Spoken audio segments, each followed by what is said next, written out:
for the farmers, you got to know what you need to do a composting. Yeah? Can we ask, what is the first thing we need to do composting? Anybody? If you want to compost, what do you need?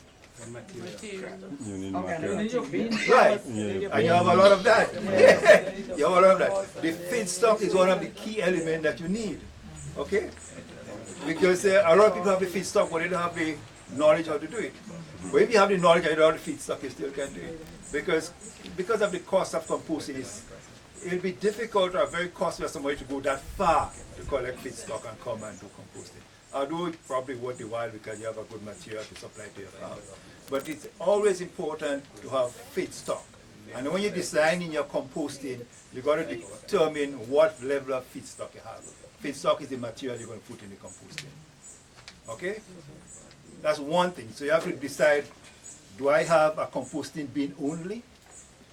Do I have 2 or 3 composting bins based on the material you have? Do you have a composting, something like this, right? Under a shed, okay? Do you have a box? Do you have a bucket? You know, you got to decide based on the material that you have what type of composting you want. You could do large scale, you could do small scale. You could do it in a small container. The only thing about it is that you may have excess material that you can't use, and then that becomes a sort of hindrance for you. You cannot progress as you should. The most important one for farmers in the field, which is very cheaper, is something they call windrow composting. Okay, so you could be on the farm, just like you have just like a layer, just like a bed, and you just put it and you cover it. Okay, I'll show you all of this. It's very simple. All you need is a cover. The one in the other community, we realized, oh, it was not doing well, it gets soggy. And what happened, somebody was wetting it that we didn't know. You know? So there's a lot of water. So you have to manage it carefully, you know. If you want to get maximum result from your compost, you have to manage it properly. Okay? So what we want to do here this morning is to show you how we do composting. But as I say, every farmer, they want to do his composting different. You could do composting in a bucket. Some people in the past used to dig a hole, you know. But what you want to have is a material that is stable when you finish. And within 3 months, you should be able to have composting. Sometimes it could be probably 10 weeks, 3 months. If you don't do it right, it could go on and on, and eventually you're not having a compost because it's not been there, it's not stabilizing. Okay. So the important thing, when I normally do my training, one of the important things I would say, you have to look at your material that you have and do the correct combination. If the combination is wrong, it takes a longer time to decompose. Okay? So you need nitrogen material, okay? And you need carbon. Carbon is to feed the bacteria. Remember, it's the bacteria that breaking this down. Yeah. It's the bacteria that breaking it down. And if the bacteria is not fed in the proportion it should be fed in terms of the carbon to nitrogen ratio, they don't do the work as they should. Okay. So that's what you want. That's the key. In my training, I've trained as a trainer for composting. They focus a lot on the C2N ratio based on the feedstock that you have. And if you have that combination of feedstock correct, nothing stopping you going to go. The other thing you have to look at is the size of the material. That's why we have the shredder. The size of the material. Okay? If the material is too big, it doesn't break down as easily as it should. So you got to be a certain size, probably about 2.5 inches there. So you got to be at a certain size. So you must have that. You have to have the water. Right? It's got to be moist. It cannot be too dry. If it's too dry, the bacteria need water to function. Okay? And next thing, you need to be aerated. So these are key requirements that you need to have. This is a nice material here, okay? Now, if you squeeze this, that's just the right material. If you start getting water from it, it's too wet. You don't want it. This is what you want. Okay? Okay? So just think about the material you're going to use. There are some material which is very high in carbon. You have to be careful with them. For example, if you have things like sawdust, based on the type of wood it comes from, you know it's very hard to decompose. Okay? But some of them, again, depends on what material it comes from. You may use it, if you have a high percentage of nitrogen, you may use it to balance off things. Okay? But you have to be careful. What I'll do, I'll probably tell you some of the materials that you need to be careful with. Okay? Things like cardboard. If you look at this cardboard there, you see, if you open it, you see there's some like a corrugation between it. Corrugated board, corrugated fiber, just peel off. Yeah, okay? these tend to have a high percentage of carbon in there.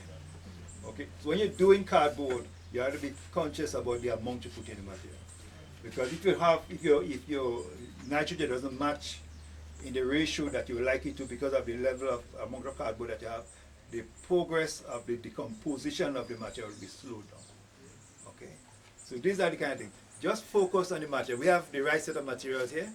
So if you focus on those materials, at the end of the day, I'll give you a list of the material, what could be composted, what should not be composted, and then you will understand. So we have green grass, we have dry material, and we have cow manure, right? Yes. The dry material have a high percentage of carbon in it. The green grass have a higher percentage of nitrogen, and also the manure, okay? So if we have this level of manure here, and we have this level of green grass, normally the ratio should be approximately 2 to 1. So you have to have 2 sets of dry material to 1 set of green material. Because they both have carbon and nitrogen. Yeah, they both have it. So this has nitrogen, but it has some carbon in it. It's just that the ratio of carbon is lower in this material than in the dry straw. Yeah? Okay. You with me? Yeah. Yes. But the ratio is about between 25 and 40, but some people say about 30% of the ratio, 1 to 30. 30% or 30 carbon to 1 nitrogen.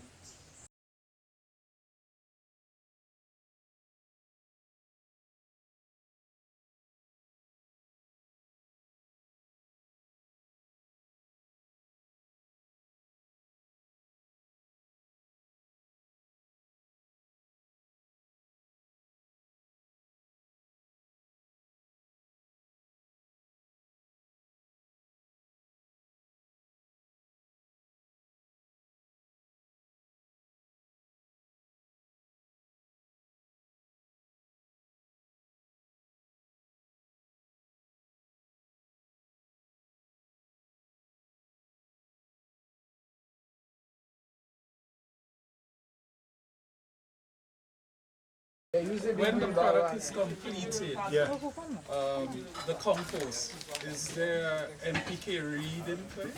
Like you could say, like when I survey 24, is there NPK reading? Yeah, they get that tested. All you got to do is ensure your C2N ratio is good and you have a good product.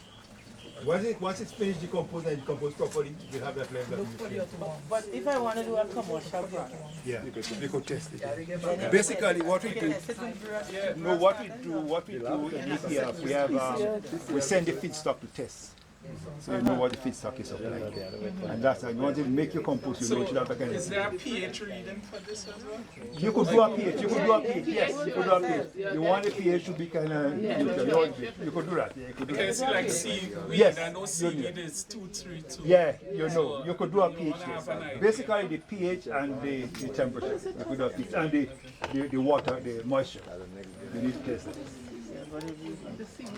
You could put seaweed because seaweed is considered a high nitrogen compound. You could put it, but because of the recent research, they say seaweed has high methane that could be taken up by the plants. I tend not to use it.